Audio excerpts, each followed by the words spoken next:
The International 2021 Compendium predictions are now online. With that, Dota 2 players can make their picks and look to earn some of the limited edition Lineage treasure skins. Predictions are always difficult for TI, and 6 or 7 correct picks is usually the best case scenario. Depending on the topic, TI10 is either easier or harder due to the long layoff between the qualifiers and the actual start to the event. As usual, there are a lot of stats to pour over, too many for most people to handle. But we here at win.gg have crunched the numbers to bring you our predictions for TI10. We're going to be showing you our picks for the event, but first, make sure to subscribe to win.gg. We're going to be bringing you content for the TI10 Compendium and will actually be in attendance for the event, so subscribe to get more Compendium points and to see some exclusive interviews with TI10 players. And now let's get into it. Here are our TI10 predictions for heroes, teams, players, and the tournament itself. But keep listening on for our rationales and some alternative picks in some of these categories. So let's get started with heroes. Pangolier and Batrider are 2 strong candidates for the most picked hero and the most banned hero respectively. Both have been at or near the top in this category in other tournaments in the lead up to TI10, giving Pangolier strength and versatility, and Batrider once again being a uniquely strong initiator that's unlikely to change. Spectre is shaping up to be strong once again, and that makes the hero a very strong option in many of the carry-focused categories. Hero with the highest win rate is a tough call, but Sniper is looking to be a niche anti-Dota pick in the same vein as Broodmother and Huskar in years past. Necrophos is a good choice for the highest assist average, as the hero has shown some signs of life in terms of popularity, and naturally racks up a lot of assists with Heartstopper aura. Slark is looking like a good pick in the lowest death average category, as the hero is as slippery as ever and is looking like he'll be able to clear that 5-game minimum. As for the 1-game categories, there are many good choices for both, with Tiny, Slark, and Phantom Assassin being viable for most kills, and Nature's Prophet, Anti-Mage, and Ember Spirit all being good for most last hits in a game.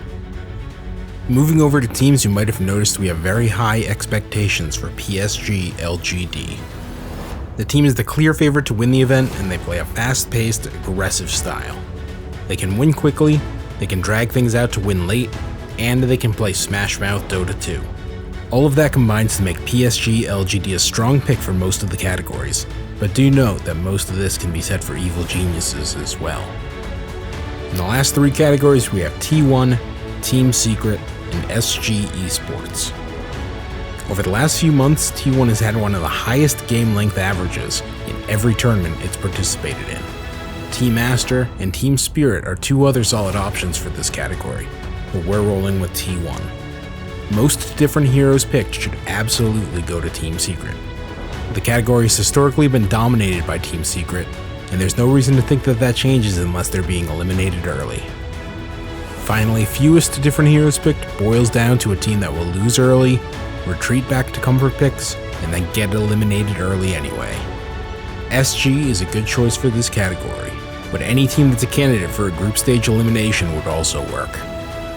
As I said, we're expecting big things from psg.lgd, and that shows on the Players tab as well. While there's plenty of wiggle room for the in 1-game categories, psg.lgd players are solid options in each of them.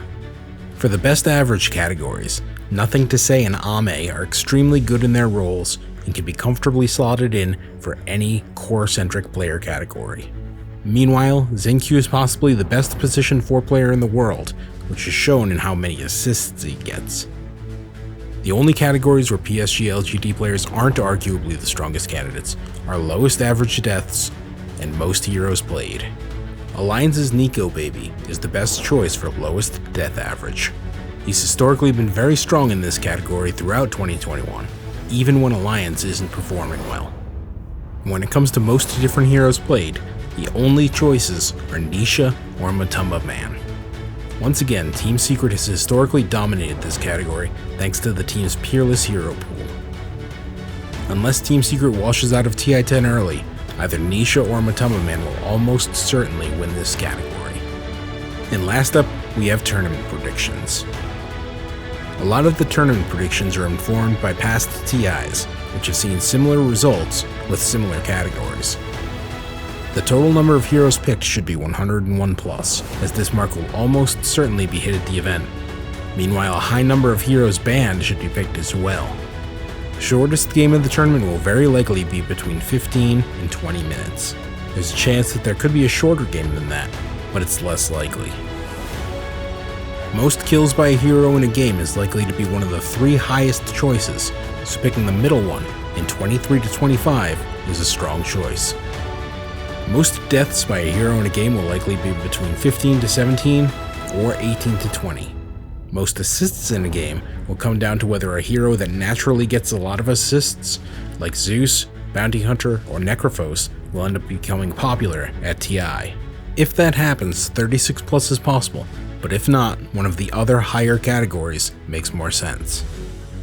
Past that is a lot of guesswork that revolves around how the meta will shake out at TI10. Worth noting is that we're actually not picking the highest GPM in a game to be over 1000.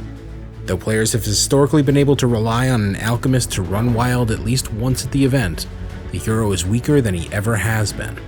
That has us eyeballing that 800 to 899 choice as a more realistic ceiling for a hero going out of control.